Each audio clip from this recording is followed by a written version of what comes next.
I was lying on the cold floor, my dress torn, surrounded by a circle of laughing faces. Phones pointed at me like weapons, my hair was pulled, my dignity stripped away. They were streaming it live. What they didn't know? My husband was watching, and he was already on his way. What you're about to hear is the most humiliating and devastating night of my life, but also the night justice was served in the most spectacular way. Before we start, hit subscribe and ring that bell because this story will leave you speechless. Now let me take you back to that horrible evening. My name is Naomi, and what I'm about to tell you is the most humiliating night of my life. But it's also the night that taught me the true meaning of justice. Before I begin, let me ask you something.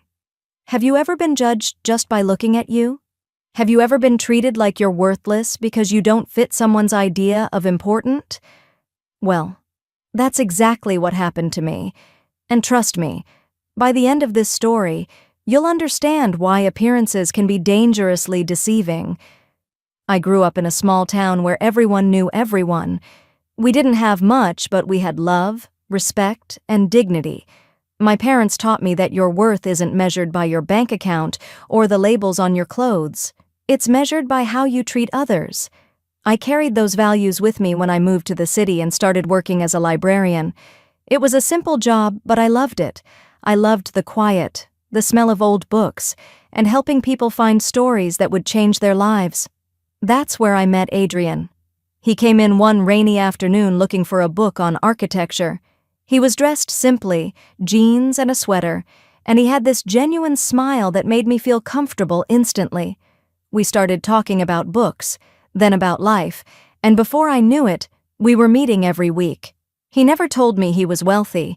He never mentioned that he owned half the buildings in the city or that his name was on Forbes lists. To me, he was just Adrian, kind, humble, and real. When he finally told me who he really was, I was shocked. But what surprised me more was his proposal. He said, "Naomi, I've met hundreds of people who wanted to be with me for my money. But you saw me. Just me. That's why I love you." We got married quietly, with just close family, no media, no big announcement, and I made a choice. I would continue living the way I always had. Simple, honest, grounded. Adrian supported that completely. He said my humility was what made me special. So there I was, months into our marriage, living a life that looked completely ordinary from the outside. I still wore clothes I bought from regular stores. I still took taxis. I still carried my old phone, and I loved it that way. But that night, that terrible, unforgettable night, everything changed. Adrian had to fly overseas for an urgent business meeting. Before he left that morning, he kissed my forehead and said, "There's a charity gala tonight at Crystal Heights Bar. I know you wanted to go. Please go without me. Represent us." I hesitated. I always felt more comfortable with Adrian by my side. But this was for the Children's Hospital, a cause close to my heart. So I agreed. I put on a navy blue dress. Nothing fancy, just something modest and appropriate. I wore the simple silver necklace my mother gave me and carried a small purse. I looked at myself in the mirror and thought, this is fine. I'm going to support a good cause, not to impress anyone. I took a regular taxi to the venue and walked into Crystal Heights Bar. The moment I stepped inside, I felt it. The weight of 100 judgmental eyes. The bar was filled with people dripping in designer clothes, sparkling jewelry, and expensive perfumes. Crystal chandeliers hung from the ceiling, and waiters walked around with champagne glasses on silver trays. I immediately felt out of place, but I reminded myself why I was there. I walked to the bar and ordered a simple ginger ale. That's when I noticed them. 3 women standing near the corner, all dressed in expensive gowns, one in shimmering silver, another in gold, and the third in pure white. Their necks and wrists were covered in diamonds that caught the light with every movement. They were staring at me, not just looking, staring. Then they started whispering to each other and laughing. I tried to ignore them, but I could feel their eyes burning into me. The woman in silver, I later learned her name was Patricia, walked toward me with this fake, sugary smile. "Sweetie," she said in a voice that dripped with condescension. "Are you lost?" The staff entrance is in the back. I felt my cheeks flush, but I kept my voice steady. "I'm here for the charity gala," I replied politely. She looked me up and down like I was something dirty on her shoe. "Really?" she said, raising one perfectly sculpted eyebrow. "Interesting." The woman in gold, Veronica, joined her, followed by the one in white, Jessica. They formed a semicircle around me, and I suddenly felt trapped. Veronica looked at my dress with obvious disgust. "That dress," she said slowly, "is it from a thrift store?" Jessica giggled. "Oh, Veronica, don't be rude. We support charity cases, remember?" They all laughed like it was the funniest joke they'd ever heard. I tried to stay calm. "I'm just here to support the children's hospital," I said quietly. Patricia's smile vanished. "Do you even have a ticket?" she demanded. I pulled out my invitation from my purse and showed it to her. She snatched it from my hand and examined it like she was a detective looking for evidence. "This must be fake," Veronica declared. "How would someone like you afford a ticket?" Before I could respond, Jessica grabbed my purse right out of my hands. "Let's see what we have here," she said, dumping the contents onto the bar counter. My phone clattered out, along with my simple wallet, my keys, and a few other personal items. Patricia picked up my phone and held it up like it was a piece of ancient history. "What is this?" she laughed. "A phone from 10 years ago?" Veronica picked up my wallet and opened it. No designer cards, no platinum credit cards, nothing. I reached out to collect my things, but Veronica pushed my hand away. "We're not done yet," she said coldly. My heart was pounding now. People were starting to watch. Some looked uncomfortable, but no one said anything. No one stepped in to help. I felt completely alone. Then Patricia did something I'll never forget. She picked up a glass of wine from a passing waiter's tray and accidentally poured it all over my dress. The cold liquid soaked through the fabric instantly, staining it dark purple. "Oops," she said with mock innocence. "Oh well, it wasn't expensive anyway, right?" The three of them burst into laughter again. I stood up, my dress dripping, my dignity hanging by a thread. "I'm leaving," I said, trying to keep my voice from shaking. But Jessica blocked my path. "Where do you think you're going?" she said, her voice sharp. Veronica grabbed my arm tightly, so tight it hurt. "We're not finished with you," she hissed. I tried to pull my arm away, but Patricia shoved me hard. I stumbled backward, my feet slipping on the wet floor. I fell. The sound of my body hitting the cold marble echoed through the bar. Pain shot through my hip and my hands. For a moment, everything went silent. Then I heard Jessica's laugh, high-pitched and cruel. "Stay down where you belong," she shouted. Before I could get up, she grabbed a fistful of my hair and yanked my head back. Pain exploded across my scalp. I cried out, and tears immediately filled my eyes. Patricia stepped forward and pressed her heel down on my hand. I felt the sharp pain and looked up at her in disbelief. How could someone be this cruel? Then Veronica did something that broke me completely. She grabbed the collar of my dress and pulled hard. I heard the fabric rip, a loud, tearing sound that seemed to fill the entire room. My shoulder was exposed, and I scrambled to cover myself, sobbing now. I looked around desperately, hoping someone, anyone, would help me. But instead, I saw phones coming out. People were recording, some were laughing, others just stood there with blank expressions, watching like I was some kind of entertainment. Jessica pulled out her phone and held it above me. "Let's make her famous," she announced. She opened Instagram and started a live stream. The camera pointed directly at my face, tear-stained, humiliated, broken. "Look, everyone," she said cheerfully into the camera. "We found a beggar at the charity gala." Patricia grabbed my hair again and forced my face toward the camera. I could see myself on the screen, pathetic, helpless, destroyed. Comments started flooding in, laughing emojis, cruel words. "Who is she? She doesn't belong there. Loser." The viewers were growing by the second, hundreds of people watching my humiliation in real time. I begged them. "Please." I whispered, my voice breaking. Please stop this. But they didn't stop. They enjoyed it. Veronica kicked my scattered belongings across the floor. My phone slid away, my keys scattered. Patricia leaned down close to my face. You're nothing, she whispered. Nobody cares about you. Then she picked up a glass of champagne from a nearby table and poured it over my head. The cold liquid ran down my face, mixing with my tears, soaking my hair. I felt it drip down my neck, down my torn dress. Jessica took more photos. This is going everywhere, she announced. Every social media platform. Veronica tugged at my dress again, tearing more fabric. I curled up on the floor, trying to protect myself, trying to hold the pieces of my dress together. My whole body was shaking, from cold, from pain, from shock. I had never felt so small, so worthless, so completely alone. The three women stood over me like victors in some sick game. The crowd's laughter echoed in my ears. I closed my eyes and thought of Adrian. I thought of his words, "You're stronger than you know." But right then, I didn't feel strong. I felt destroyed. Then something inside me shifted. Through my tears, through my pain, I found a tiny spark of anger. These women didn't know me. They didn't know my story. They judged me, humiliated me, and tried to break me, all because of how I looked.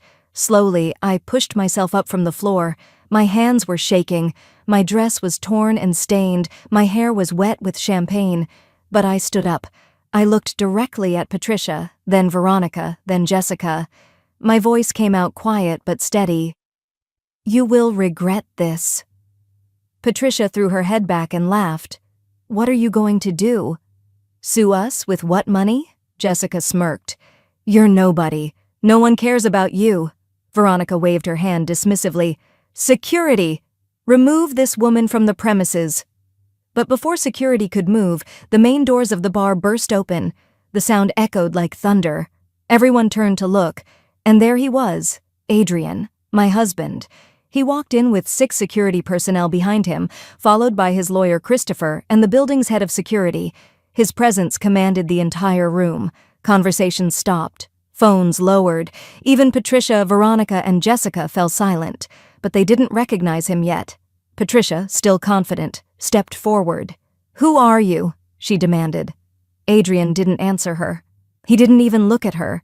His eyes were locked on mine, and in them I saw fury mixed with heartbreak. He walked straight to me, his footsteps echoing on the marble floor. When he reached me, he gently removed his jacket and wrapped it around my shoulders, covering my torn dress. He cupped my face in his hands. I'm here now, he whispered. Then he kissed my forehead. The room was completely silent. Adrian turned to face the crowd. The bar manager suddenly appeared, rushing forward with panic on his face. Mr. Whitmore, he gasped. Sir! I didn't know. The name hit the room like a bomb. Whitmore? Someone whispered. Adrian Whitmore? Gasps rippled through the crowd. I watched as Patricia's face drained of all color. Veronica's hand flew to her mouth. Jessica's phone slipped from her fingers and clattered to the floor. Adrian's voice was cold as ice when he spoke. Yes, Adrian Whitmore. I own this building, I own this bar, I own half this city. He pointed to me. And that woman you just assaulted? That woman you humiliated and stripped and put on display for your entertainment? He paused, letting the silence build. She's my wife. Complete, absolute silence. You could hear a pin drop. Patricia stammered. Your wife? Adrian's eyes were hard. The woman you called nobody. The woman you said no one cares about. She's the person I care about most in this world. Christopher stepped forward with his tablet. We have everything recorded, Mr. Whitmore. The entire live stream, the assault, all of it. Adrian's voice cut through the room like a knife. Play the security footage, on every screen. The bar's television screens flickered to life, showing multiple camera angles of everything that had happened. The shoving, the dress tearing, the hair pulling, the champagne pouring, the mockery, the crowd watching and recording, everything. Veronica started crying. We didn't mean, Adrian cut her off. You didn't mean to assault her? To humiliate her? To broadcast it to thousands of people? Other guests started backing away from the three women like they were contaminated. Some were nervously deleting the videos from their phones. The charity coordinator rushed over with a coat for me, apologizing profusely. Adrian turned to the manager. "You stood there," he said quietly. "You watched my wife being attacked and you did nothing." The manager's mouth opened and closed like a fish. I thought she was just what?" Adrian's voice rose. "Just someone who didn't matter? Just someone not worth protecting?" He turned to his head of security. "He's fired. Effective immediately." Christopher stepped forward, his voice professional and cold. "Patricia Morrison, Veronica Chen, Jessica Hartley." All three women froze at hearing their full names spoken aloud. "You're being charged with assault, destruction of property, public humiliation, and distribution of harmful content. The police have been notified and are on their way." Right on cue, 2 police officers entered the bar. Patricia's composure shattered completely. "Wait," she cried. "We'll pay. Anything. We'll give her money. Please." Adrian's laugh was bitter. "You think this is about money?" He pulled out his phone and made the first call while they watched. "Hello, Mr. Harrison. This is Adrian Whitmore. Yes, I need you to pull all investments from Morrison Industries." Immediately. Patricia's face went white. She collapsed into a nearby chair, her hands over her face. Adrian made a second call. "Yes, this is regarding Veronica Chen, the model. Have you seen the viral video?" "Yes, that one. She's done. Remove her from all campaigns." Veronica's sobs became hysterical. Her entire career destroyed in seconds. The third call was even more devastating. "Mr. Hartley?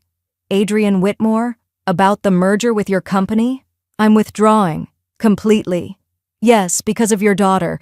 She just assaulted my wife." Jessica fell to her knees, her designer dress pooling around her on the floor.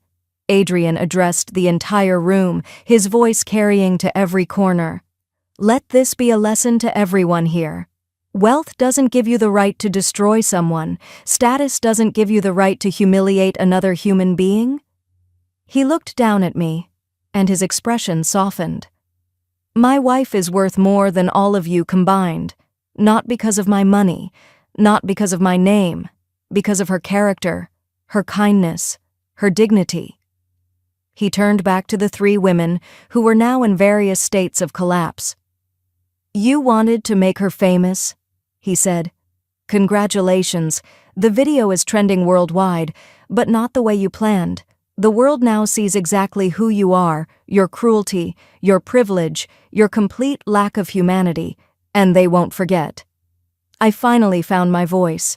It was stronger now, steadier. I stepped forward, still wrapped in Adrian's jacket. "I didn't tell you who I was," I said, looking at each of them, "because I wanted to see your true nature. I wanted to see how you'd treat someone you thought was beneath you, someone you thought didn't matter." I paused, letting my words sink in. "Money doesn't change who I am. I'm still the same person I was an hour ago, but tonight revealed exactly who you are, and that's something all the money in the world can't fix." I took Adrian's hand. "I hope one day you learn that every person deserves dignity. Rich or poor, famous or unknown, everyone matters. Every single person has value." We walked toward the exit together, passing between rows of silent, stunned guests. Behind us, I could hear Patricia's sobs, Veronica's pleading, Jessica's desperate phone calls. But we didn't look back. We walked out into the cool night air, and I finally let myself breathe. The days that followed were surreal. The video, both Jessica's live stream and the security footage, went viral. Millions of views. News outlets picked it up. Billionaire's wife assaulted at charity gala was trending everywhere. Patricia, Veronica, and Jessica faced lawsuits. They were banned from every elite venue in the city. Their social circles abandoned them. The consequences were swift and severe, but Adrian and I didn't celebrate their downfall. Instead, we donated millions to anti-bullying organizations and charities supporting victims of public humiliation. We worked with the bar to implement strict anti-harassment policies. We used this horrible experience to create something positive. Looking back now, that night broke me. It shattered me into pieces on that cold marble floor. But here's what I learned. Sometimes you have to break before you can rebuild yourself even stronger. I didn't seek revenge. I didn't plan for those women to lose everything. But justice found its way. Truth found its way. And I discovered a strength inside myself I didn't know existed.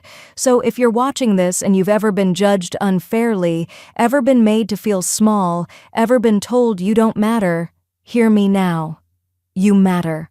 Your worth isn't determined by your clothes, your car, your house, or your bank account. It's determined by your character, your kindness, your integrity. And no one has the right to take your dignity away. If this story moved you, please hit that like button and share it with someone who needs to hear this message today. Drop a comment below telling me about a time you were judged unfairly. How did you handle it? What did you learn? I read every single comment, and your stories matter to me. Subscribe to this channel for more real stories about justice, dignity, and the power of truth.